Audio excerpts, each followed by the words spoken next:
अगर 3 मार्च वाले दिन पेपर जबरदस्त तरीके से करना है तो भैया आ जाओ मेरे पास, क्योंकि आज मैं आप लोगों को बोर्ड एग्जाम के मोस्ट इंपोर्टेंट पूरी कंप्लीट बायोलॉजी की मैं टिप्पणी लेकर आया हूं। और ये टिप्पणी आप लोगों को 3-3 नंबर की पेपर में हर साल पूछी जाती है। तो मैं टॉप 30 टिप्पणियां लेकर आया हूं, जिनकी थोड़ी थोड़ी मैं हिंट आप लोगों को देते चलूंगा। कोई भी अगर आपको समस्या हो तो हमें बता देना, उसका पूरा डिस्कशन हम आप लोगों के सामने जरूर कर देंगे। वीडियो बहुत इंपॉर्टेंट है, वीडियो में लास्ट तक बने रहना, तभी आप लोगों को पता चल पाएगा। और आप लोगों को बता दें, अगर अभी आप लोगों ने वीडियो को मतलब चैनल को सब्सक्राइब नहीं किया तो चैनल को सब्सक्राइब जरूर कर लेना। मैं ज्यादा टाइम वेस्ट नहीं करूंगा आपका, मैं डायरेक्ट आपको क्वेश्चन की तरफ लेकर चलूंगा, जिससे कि आप लोग कम समय में अच्छी तैयारी कर पाए। ठीक है, चलिए, जैसा कि आप लोगों के सामने दिखाई दे रहा होगा, यहां है पूरी बायोलॉजी के इंपोर्टेंट टिप्पणी। ये बोर्ड एग्जाम 25-26 में बहुत काम आएंगी और बहुत एनालिसिस करके लेकर आया हूं। ठीक है, तो पहले नंबर का है त्रिसंलयन। क्या है? त्रिसंलयन। तो त्रिसंलयन की तैयारी करके जाना, बोर्ड एग्जाम का फेवरेट क्वेश्चन है, बार बार पेपर में पूछा जाता है। त्रिसंलयन के बाद क्या बनता है तो बोलेंगे भ्रूणपोष। भ्रूणपोष कैसा होता है तो बोलेंगे त्रिगुणित होता है। जब एक नर केंद्रक और 2 द्वितीयक केंद्रक आपस में मिल जाते हैं तो उसी को त्रिसंलयन कहा जाता है। तो ये वाली बात बताना। अमीवता, अमीवता को अमीबियसिस भी बोलते हैं, अमीवता को पेचिस भी बोलते हैं, जो कि एंट अमीबा हिस्टोलिटिका के माध्यम से हमारे शरीर में होता है। जब दूषित जल या दूषित भोजन या मक्खी किसी भोजन पर बैठ जाती हैं, तब ये बीमारी होने की संभावना सबसे ज्यादा होती है। इस बीमारी में पेट में दर्द होता है, कब्ज हो जाती है, पेट में ऐंठन वगैरह होती है, पेट में मतलब कि जो मल होता है वो श्लेष्म में युक्त आता है, कभी कभी खून भी आ जाता है, इसको खूनी पेचिस भी बोलते हैं। तो आप व्यक्तिगत स्वच्छता को आपको अपनाना चाहिए। साफ पानी पियो, अच्छा भोजन खाओ, नाखून जो है छोटे छोटे रखो, और उसके साथ साथ में खाना खाते समय आप अपने हाथ वगैरह को धोकर खा सकते हैं। तो ये सारी चीजें ध्यान रखनी है। ये है आदि मानव। तो आपको बता दें, आदि मानव ऑस्ट्रेलोपिथेसिस पिथेसिन। तो ये आदि मानव जो है ये बोर्ड एग्जाम में पूछा जाता है, तो आप आदि मानव की तैयारी करके जरूर जाना। ठीक है ना। तो आपको बता दें, एक ये है हार्डी वेनबर्ग। तो भैया इसको तो स्पेशली मैं पढ़ाऊंगा, हर बच्चे से कह रहा हूं मैं, क्योंकि 2024 में जब आया था तो सबसे ज्यादा बच्चे जो कंफ्यूज हुए थे या डरे थे वो हार्डी वेनबर्ग के सिद्धांत पर ही वो कंफ्यूज हुए थे। और ये बच्चे 90% बच्चे हमारे से छोड़कर आए थे। मैं इस बार ऐसा नहीं होने दूंगा कि कोई बच्चा छोड़कर आए। मैंने पढ़ाया था लेकिन उन्होंने इतना इस पर फोकस नहीं दिया, लेकिन इस बार मैं इस पर फोकस ज्यादा दिलवाऊंगा। ठीक है, तो हार्डी वेनबर्ग का जो सिद्धांत है ये भी काफी इंपोर्टेंट है।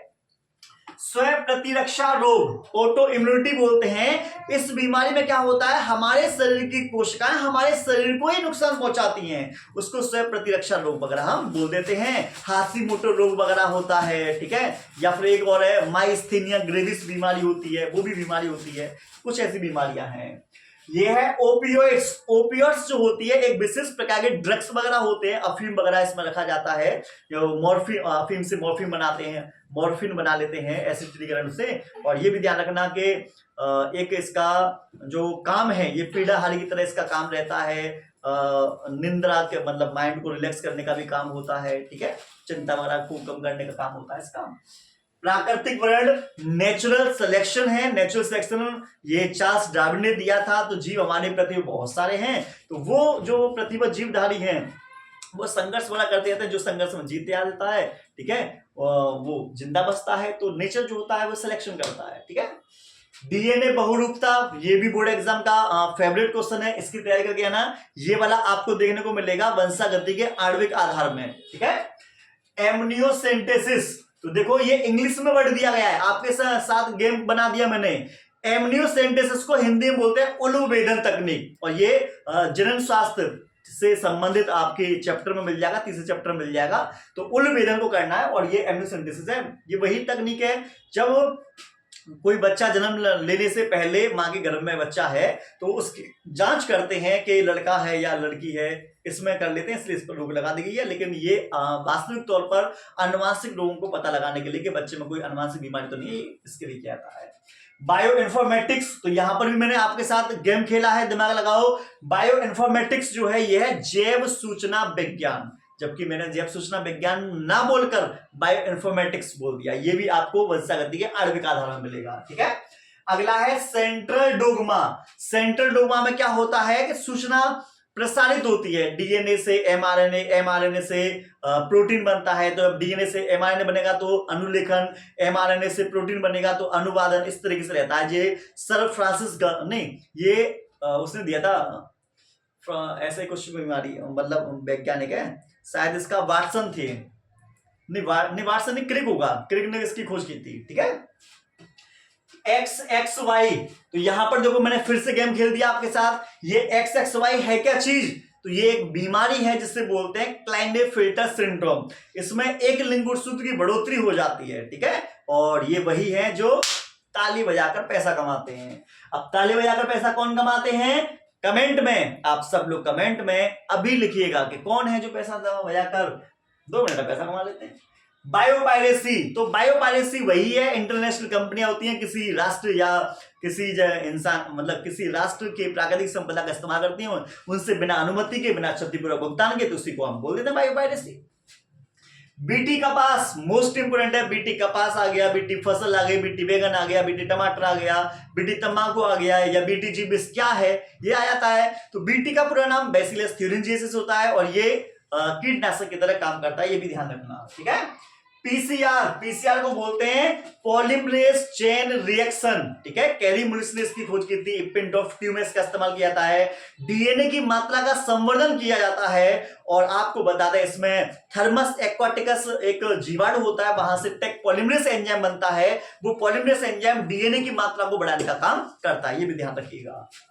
ये है पुनर्युगस डीएनए तकनीक। तो जब दो जीवों के डीएनए को मिलाकर एक नया डीएनए बनाया जाता है तो उसे पुनर्युगस डीएनए कहा जाता है, और इस तकनीक को पुनर्युगस डीएनए तकनीक भी बोल देते हैं। और नाथन और स्मिथ 2 वैज्ञानिक थे, उन्होंने सबसे पहले आरडीएनए मतलब रिकॉम्बिनेंट डीएनए को बनाने का काम किया था। परिवार नियोजन, तो आपको बता दें परिवार के आकार को सीमित रखना ही परिवार नियोजन है। ये फैमिली प्लानिंग है, इससे जनसंख्या को हम कंट्रोल कर सकते हैं। यहाँ पर प्राकृतिक विधियां भी कुछ होती हैं, कुछ अवरोधक युक्तियां भी होती हैं, कुछ नसबंदी वगैरह जैसे वासेक्टोमी, ट्यूबेक्टोमी वगैरह भी होती हैं। हमारे देश की जनसंख्या लगातार बढ़ती जा रही है, उस जनसंख्या को कवर करने के लिए, कंट्रोल करने के लिए हमें परिवार नियोजन को अपनाना चाहिए। प्लेसेंटा, यहां पर ध्यान लगाओ, दिमाग लगाओ, मैं क्या काम कर रहा हूं, आपके दिमाग के साथ खेल रहा हूं। मैं टीचर हूं, एग्जामिनर हूं, आपके दिमाग के साथ क्या खेला कि मैंने अपरा नहीं बोला, मैंने प्लेसेंटा बोला। प्लेसेंटा क्यों बोला? क्योंकि प्लेसेंटा देखकर हो सकता है कि आप कंफ्यूज हो जाएं। तो प्लेसेंटा कुछ नहीं, माता और भ्रूण के बीच में आपस में जो एक विशेष प्रकार का ऊतक होता है वो अपरा होता है। उस अपरा के माध्यम से ही भ्रूण को न्यूट्रिशन जाते हैं, ऑक्सीजन जाता है और एंटीबॉडीज वगैरह जाती हैं, और उसका जो शरीर है, भ्रूण का जो शरीर है, उससे अपशिष्ट पदार्थ जो बनते हैं वो अपरा के माध्यम से माता के रक्त में डाल दिए जाते हैं। तो बहुत अच्छा प्रश्न आता है ये वाला भी। अंतरजातीय स्पर्धा, अंतरजातीय स्पर्धा ये भी कंपटीशन है, जैसे दो प्रजाति के जीव हैं और उन दोनों की आवश्यकताएं समान हैं। ठीक है, तो वहां पर क्या काम होगा, कंपटीशन हो जाएगा। जैसे कि मान लो गेलापेगोस द्वीप पर कुछ बकरियां आ गई थी, ठीक है, जिसके कारण एविंगडन शाकाहारी कछुए जो थे उनकी प्रजातियां विलुप्त हो गई। क्यों? क्योंकि बकरियों ने खाना खा लिया। अब वहां पर खाना नहीं बचा तो क्या है, बकरियों ने ऊपर चढ़ के पत्तियां खा ली, लेकिन कछुआ ऊपर थोड़ी ना चढ़ पाएगा। तो इस तरीके से बता सकते हैं। जीन चिकित्सा, तो जीन चिकित्सा का सबसे पहला प्रयोग 1990 में 4 वर्ष की लड़की में किया गया था। एडीए एंजाइम की कमी को दूर करने के लिए किया गया था। यह भी काफी अच्छा प्रश्न है, यह भी पेपर में आता है। ठीक है, राष्ट्रीय उद्यान, क्या बोला मैंने, राष्ट्रीय उद्यान। तो राष्ट्रीय उद्यान एक विशेष प्रकार की जगह होती है जहां पर जीव जंतुओं को सुरक्षित रखा जाता है, जहां पर इनका शिकार करना, ठीक है, या फिर मानव की गतिविधियां जो होती है उन पर रोक लगा दी जाती है। ठीक है, और भारत का प्रथम राष्ट्रीय उद्यान जो था वो था कार्बेट राष्ट्रीय उद्यान। कौन सा? कार्बेट राष्ट्रीय उद्यान, जो कि उत्तराखंड में था। ठीक है ना। अगला है मानव इंसुलिन संश्लेषण, ये मैं आप लोगों को कवर कराऊंगा। मानव का इंसुलिन का संश्लेषण पहले तो गाय भैंस के आमाशय से बनता था, लेकिन अब हमने एक नया तरीका अपना लिया, पुनर्युगस डीएनए के माध्यम से हम इसको बना लेंगे। अगला है थैलेसीमिया, मोस्ट इंपोर्टेंट है, इसको मैं डिस्कस करूंगा आप लोगों से क्योंकि अच्छा प्रश्न है ये। थैलेसीमिया ये एक बीमारी है, अनुवांशिक रोग है, इसको डिस्कस करूंगा मैं। डीएनए पॉलीमरेज एंजाइम, जिसकी खोज कौन वर्ग ने की थी? डीएनए पॉलीमरेज एंजाइम ऐसे एंजाइम होते हैं जो डीएनए को बनाने का काम करते हैं। बहुत अच्छा प्रश्न है, ये भी पढ़ाऊंगा मैं। मानव उद्ध विकास, तो मानव उद्ध विकास कुछ नहीं, मानव का विकास ये किस तरीके से मानव का विकास हुआ है, कितने हजार साल पहले हुआ है, मानव के कौन कौन पूर्वज थे, वो कैसे दिखते थे, कैसे चलते थे, क्या खाते थे, क्या पीते थे, इन सभी चीजों के बारे में डिस्कस किया जाता है। अगला है संक्रामक रोग, मतलब ऐसा रोग जो एक व्यक्ति से दूसरे व्यक्ति में ट्रांसफर हो जाता है, उस बीमारी को संक्रामक रोग कहा जाता है। ठीक है, जैसे ये रोगाणु से होते हैं, जैसे कि जीवाणु है, वायरस है, प्रोटोजोआ है, कवक है, इन सबसे ये वाली बीमारियां होती हैं। स्टेम कोशिका एक विशेष प्रकार की कोशिका होती है जो किसी भी ऊतक में, किसी भी सेल्स में बदल जाती है, उसे स्टेम कोशिका बोलते हैं। और इसका हम जो यूज लेते हैं, मतलब कि विभिन्न प्रकार की आनुवांशिक बीमारियों को दूर करने के लिए इसका इस्तेमाल भी किया जाता है। बैगिंग, बोरा वस्त्रावरण या थैली लगाना, मतलब कोई द्विलिंगी पुष्प है, द्विलिंगी पुष्प की कली अवस्था में हम क्या करेंगे? पराग को काट कर अलग कर देंगे, अब उसके ऊपर चारों तरफ से पॉलीथीन डाल देंगे, जिससे उसे हम बोलेंगे बैगिंग या थैली लगाना, जिससे कि अनावश्यक परागकण उसके वर्तिकाग्र पर ना गिर जाए। ठीक है, हम अपनी इच्छा से अच्छे परागकण को लेकर आएंगे, थैली को हटाएंगे, उसके वर्तिकाग्र पर डाल देंगे, जिससे परागण क्रिया हो जाएगी। अच्छा परागकण लेकर आए थे तो फल भी अच्छे बनेंगे, बीज भी अच्छे बनेंगे, जिससे कि सारी प्रोसेस जो होंगी वो सब कुछ अच्छा ही होगा। तो इस तरीके से आपके सामने मैंने 28 टिप्पणियां कराई हैं, और ये सभी टिप्पणियां आप लोगों के लिए बहुत ही ज्यादा इंपोर्टेंट है। मैं आप सब लोगों से कहूंगा कि जो जो टिप्पणी आपको याद है उसको टिक कर लो, बाकी की टिप्पणियों को भाई बैठ जाओ, याद कर लीजिए। 28 है, 3 सत्ते 7 21, तो मतलब आप 7-8 दिन में 3-3 4-4 टिप्पणियां भी करेंगे तो अब बड़े आराम से 6-7 दिन में या 7-8 दिन में आप इन टिप्पणियों को कर सकते हैं। और टिप्पणियां पेपर में जरूर लाती हैं।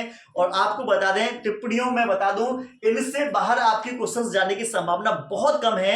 99% आपको कुछ भी काम नहीं करना, जो टिप्पणियां दे दी हैं इन टिप्पणियों को नोट्स आपके पास है, नोट्स बायोलॉजी गुट्टी है, बायोलॉजी गुट्टी, मॉडल है मॉडल, या फिर और भी कोई चीज है, कहीं से भी करो, पर इन प्रश्नों को आप करके जरूर जाना, क्योंकि ये आपके बोर्ड एग्जाम में कंफर्म छपेंगे जरूर। ठीक है, इससे आगे की जो हमारी वीडियो है, मैं आप लोगों के लिए मोस्ट इंपोर्टेंट चित्र लेकर आऊंगा, बताऊंगा कि कौन कौन से इंपोर्टेंट चित्र हैं, तो आप उनको जरूर देखकर जाना। ठीक है, चलिए।